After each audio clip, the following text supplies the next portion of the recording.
एक छोटा सा मोहल्ला था। वहाँ हर घर रंग बिरंगा था। गलियों में नींबू के फूलों की खुशबू आती थी। बच्चे पतंग उड़ाते, बुजुर्ग चौपाल में बातें करते। उसी मोहल्ले में दो दोस्त रहते थे, अनिकेत और समीर। दोनों की दोस्ती मशहूर थी। सब कहते ये तो जैसे एक सिक्के के दो पहलू हैं। दोनों साथ खेलते, साथ पतंग काटते, साथ ही आम के पेड़ से आम तोड़ते। लेकिन एक दिन छोटी सी बात से झगड़ा हो गया। समीर ने गलती से अनिकेत की पतंग काट दी। अनिकेत गुस्से में भर गया। उसने कहा, अब तुम मेरे दोस्त नहीं। समीर भी तुनक गया। तो ठीक है, मैं भी तुम्हारे साथ नहीं खेलूंगा। अनिकेत का गुस्सा जल्दी शांत नहीं हुआ। उसके मन में एक अजीब सी शरारत आई। उसने सोचा, अगर मैं समीर के बारे में कुछ फैला दूं तो सब उससे नाराज हो जाएंगे। उसने पड़ोस की चाची से धीरे से कहा, क्या आप जानती हैं, समीर रात में अकेले जंगल जाता है, वहाँ अजीब काम करता है। चाची हैरान हो गई। उन्होंने और लोगों से कहा। बात फैल गई। किसी ने कहा, हाँ मैंने भी देखा था। किसी ने कहा, शायद वह जादू सीख रहा है। बात ऐसे फैली जैसे हवा में उड़ती पतंग। देखते ही देखते पूरा मोहल्ला कहने लगा, समीर अजीब है,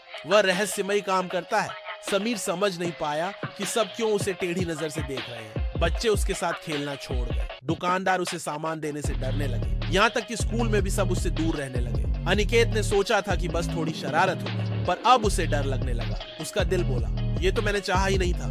रात को अनिकेत को नींद नहीं आई। उसने खिड़की से बाहर देखा। चांदनी अजीब चमक रही थी। अचानक आकाश से एक सफेद कबूतर उतरा। उसके पैरों में चमकता कागज बंधा था। अनिकेत ने उसे खोला। उसमें लिखा था, झूठ के पंख होते हैं, वह उड़कर हर जगह फैल जाता है और उसका बोझ तुम्हारे ही दिल पर उतरता है। अनिकेत हिल गया। उसने सोचा, अब मैं क्या करूं? मैंने तो मजाक में कहा था, पर यह तो बहुत बड़ा तूफान बन गया। अगली सुबह उसने तय किया कि वह सबको सच बताएगा। लेकिन यह आसान नहीं था। मोहल्ले के लोग अब समीर को जादूगर कहकर डरते थे। किसी ने कहा, हमें उससे दूर रहना चाहिए। किसी ने कहा, शायद वह बुरा इंसान है। अनिकेत ने हिम्मत जुटाई। उसने सबको चौपाल में बुलाया। बोला, मैंने झूठ बोला था। समीर के बारे में जो सुना वह सब गलत है। मैंने गुस्से में आकर अफवाह फैलाई थी। लोग चौंक गए। चाची बोली, लेकिन तुमने ही तो कहा था। अनिकेत ने सिर झुका लिया। हाँ, मैंने गलती की और उस गलती ने मेरे सबसे अच्छे दोस्त को दुख दिया। सब खामोश हो गए। समीर की आंखों में आंसू थे। उसने कहा, अनिकेत, तुमने मुझे सबके सामने अजनबी बना दिया, पर अगर तुम सच में पछता रहे हो तो मैं तुम्हें माफ कर दूंगा। अनिकेत दौड़कर समीर को गले लगा लिया। उसकी आंखों से भी आंसू बहने लगे। उसने कहा, अब कभी झूठ नहीं बोलूंगा और कभी दोस्ती को गुस्से से नहीं तोड़ूंगा। उस दिन मोहल्ले ने भी एक सबक सीखा।